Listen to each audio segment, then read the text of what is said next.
My name's Elise. I'm 35, and I have a good life on paper. A house near the lake. A husband who's never cheated. A dog that greets me at the door like I'm the sun. And yet, I wake up every morning with a lump in my throat. I think it started the day I warned my friend Camille not to settle. I told her, half laughing, half aching, "Don't end up like me." I thought I said it quietly. I thought he wasn't listening, but he was. Now he's acting like the victim. Like he's the one whose heart is breaking. And maybe it is. But mine's been breaking in silence for years. When I first met Mark, I felt chosen. Desired. I remember our first winter together. We were stuck in his tiny apartment during a snowstorm, curled up on the couch with whiskey and too many blankets, laughing at how the world had stopped just for us. I couldn't keep my hands off him. I'd run my fingers through his hair, kiss his collarbone, let his breath warm the cold tip of my nose. We made love like we were writing each other's names into history. Now, when he kisses me, I flinch not because I don't want it, but because I miss wanting it. He still reaches for me in bed. Still pulls me close when we're watching TV. But his hand around my waist feels more like a habit than a hunger. I lay there stiff, trying to remember what it was like to melt under his touch. And when he hugs me now tight, too tight, it's like he's holding on to a version of me I don't recognize anymore. A few weeks ago, I sat with Camille at the wine bar near her apartment, watching her fidget over a man who hadn't texted her back. She looked so afraid of being alone. I told her not to settle. I told her, "You'll forget what it feels like to want more." She asked me what I meant. I laughed it off. I shouldn't have. That night, back home, I stood in the kitchen, staring at the sink. Mark walked in behind me and said, "You really think you settled?" His voice wasn't angry. It was small. Shaken. That's when I knew he'd heard me. But the worst part? I didn't apologize. I just stood there, frozen. Not because I didn't love him once. God, I did, but because I realized in that moment, I couldn't remember the last time I loved myself with him. And that terrified me more than losing him ever could. Absolutely. Continuing from Elise's story, I'll deepen the emotional and romantic tension, add a character-specific background for Mark, and build the next section around a key misunderstanding and emotional disconnect. Mark is a high school English teacher. The kind who actually still believes in books saving people.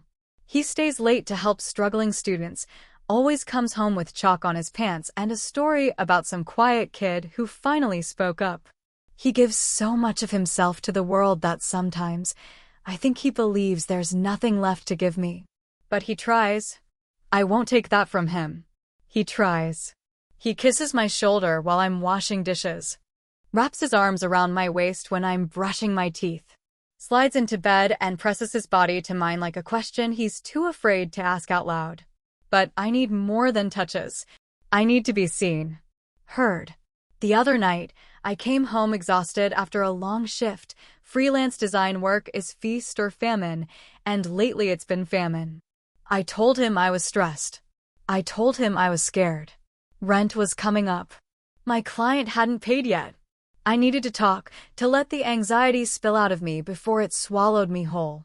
Mark listened for maybe 2 minutes before he reached for my hand and tried to pull me into the bedroom. "I know what'll help," he whispered, brushing his lips against my neck. I flinched. Not because it was wrong, but because it wasn't what I needed. I pulled away. He looked confused, hurt, even. "I'm just trying to be close to you." And that's when I snapped, not yelling, just tired. "You think touching me is the same as knowing me. But it's not. It's not the same." His face closed up like a book being slammed shut. "I can't win with you anymore," he said. "I try to love you, and you just reject me." He didn't get it. And I didn't know how to explain that my rejection wasn't about him, but about me. That I felt like I was disappearing in my own life, in our routine, in all the ways he reached for my body but never asked about my soul. Later that night, I found him asleep on the couch. Blanket thrown over him, his hand still curled around his phone. He had searched how to fix emotional distance in marriage. That broke me. Because he was trying. In his way. And I was trying in mine. But our ways weren't meeting in the middle anymore. And the terrifying thought that kept me awake until dawn was this: what if love isn't the problem? What if the problem is that we don't speak the same language anymore? It was a Sunday morning. The kind we used to savor, slow, quiet, sun filtering through the blinds. The dog snoring at our feet. Coffee brewing. No agenda. I was standing in the kitchen in one of his old t-shirts, pouring the last of the oat milk into my mug, when Mark came up behind me. He slid his arms around my waist, pressed his chest into my back, and kissed the curve of my neck. "Morning, babe," he said, his voice gravelly from sleep. "You smell good." I smiled, tight-lipped. "It's shampoo." He chuckled, and I felt his hand slide lower, casually smacking my butt like he used to when we were still new. When it was playful, exciting. This time, I stiffened. He didn't notice.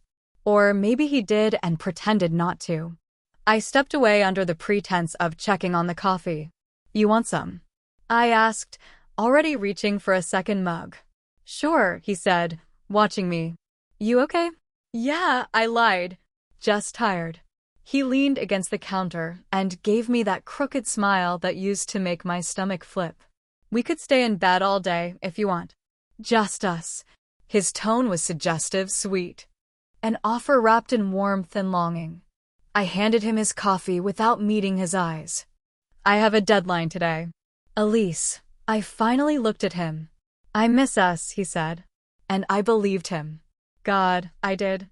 But I didn't know how to explain that. Every kiss now felt like pressure, every touch like a loaded question I didn't know how to answer. He moved toward me, cradled my cheek, and kissed me, softly, carefully. Like he was trying to reignite something. I let him. I let my lips move with his. But inside, I recoiled. Not from him. From the part of me that used to feel everything and now felt numb. When we pulled apart, he rested his forehead on mine and whispered, "See, we're still in there." I didn't answer. I just stepped back again, busying myself with stirring sugar into my mug I didn't even want.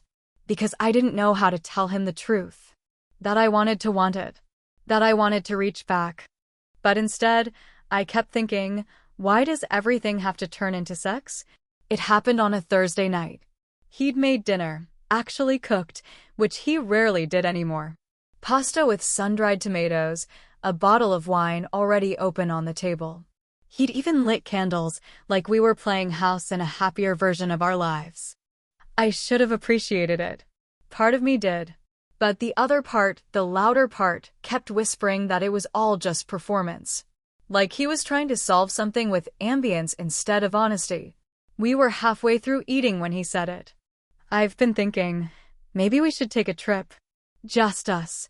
Reset." I didn't even look up from my plate. "A trip won't fix this." There was a pause. A long, heavy one. His fork clinked against the bowl. "So what will fix it, Elise?" "Because I'm trying here. I show up. I ask how you are. I hold you. I touch you. Exactly." I snapped, louder than I meant to. My fork slipped from my hand and hit the table with a thud. "You touch me. You don't see me. You don't hear me." He stared, mouth slightly open. "What are you even saying?" "I'm saying I'm tired of pretending," I said, voice shaking now. "Of pretending that the kisses don't feel off. That I want you when I don't. That I'm okay." "I'm not okay, Mark." Tears started spilling without permission. I wiped them fast, angry at myself for crying when I wasn't supposed to be the one hurt. "I heard what you said to Camille," he said finally. His voice was soft, but not kind. "That you settled." The room went quiet except for the crackle of the candle's wick. He stood slowly, picked up our plates. "You didn't even deny it." "I didn't mean it like that," I whispered. "But I did. At least, a part of me had." And that part had been growing louder by the day. He didn't speak again. Just walked to the sink, back to me like we weren't even in the same room. Like this awkward silence, was safer than whatever came next. I sat there, heart hammering, surrounded by half-eaten food and the sinking weight of everything I'd just let out. And then the guilt came crashing in. He was trying. He lit the candles. He made dinner. He wanted to take me somewhere, to bring us back to something soft. But I didn't want soft. I wanted real. I wanted to scream and sob and tell him I was scared I'd made a mistake marrying someone who loved me physically, but never emotionally. But instead, I just sat there and wiped my face with the sleeve of his shirt I was wearing. I felt hollow and ashamed, not because I didn't love him, but because somewhere along the way, I started loving myself more. And that terrified me. The days that followed were quiet. Not the kind of quiet that feels peaceful, the kind that scrapes. Like everything you want to say is stuck in your throat. Mark stopped reaching for me in bed. No more late-night arms around my waist, no whispered, "You warm enough," while pulling the blanket over me. He started waking up earlier, drinking his coffee in the garage instead of the kitchen, where I used to sit with him and talk about nothing. I missed him. I missed us. But I didn't know how to bridge the gap without pretending nothing happened. He still did the dishes. Still fed the dog. Still said drive safe when I left the house. But the softness had gone missing. Like he was still showing up, but only as a version of himself on autopilot. One evening, I caught him staring at a photo of us from 3 summers ago camping near the river, both of us smiling with dirt on our faces and sunburned cheeks. He looked like he wanted to step into the frame and pull us back there. When he noticed me watching, he looked away too quickly. Walked out of the room. That night, I stood in the hallway outside our bedroom, listening to him brush his teeth, rinse, spit. I wanted to knock. I wanted to say, "I'm sorry. I miss you. I don't know how to fix this, but I want to try." But I didn't. I was afraid trying would mean going back to being the version of myself I had to shrink into. And I didn't want to disappear again. A week later, I found his sweater folded neatly on the couch. It smelled like him, soap and cedarwood. I pressed it to my face and cried. Not loudly, just enough to feel the ache unclench for a minute. He wasn't the villain. He never was. He was hurting too. I saw it in the way he watched me now, like I was already halfway gone. Like he didn't know how to ask me to stay. One night, I woke up to the sound of him crying. Soft, muffled, buried into the pillow like he didn't want me to hear.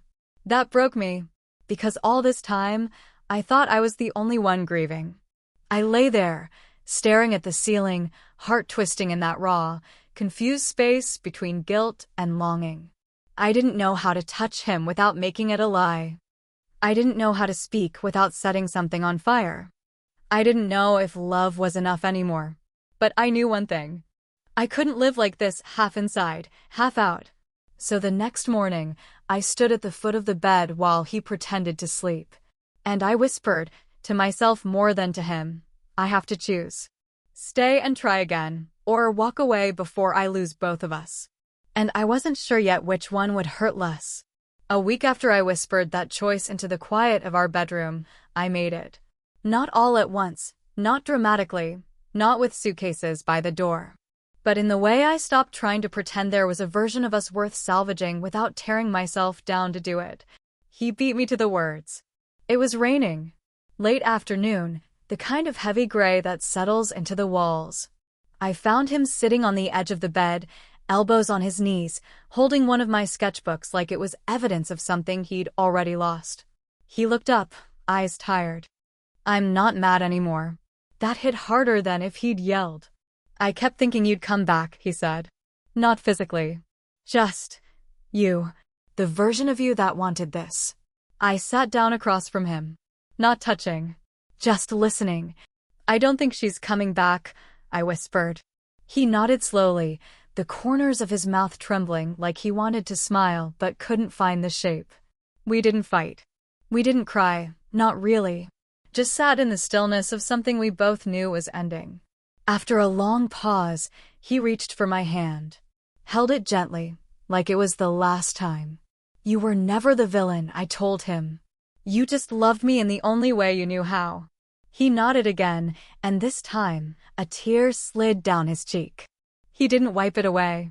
I leaned in, pressed a kiss to his forehead, soft, lingering. Not a beginning. A goodbye.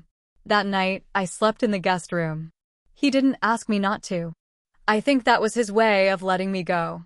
In the middle of the night, I passed through the living room and saw him asleep on the couch, curled into himself, the dog resting at his feet.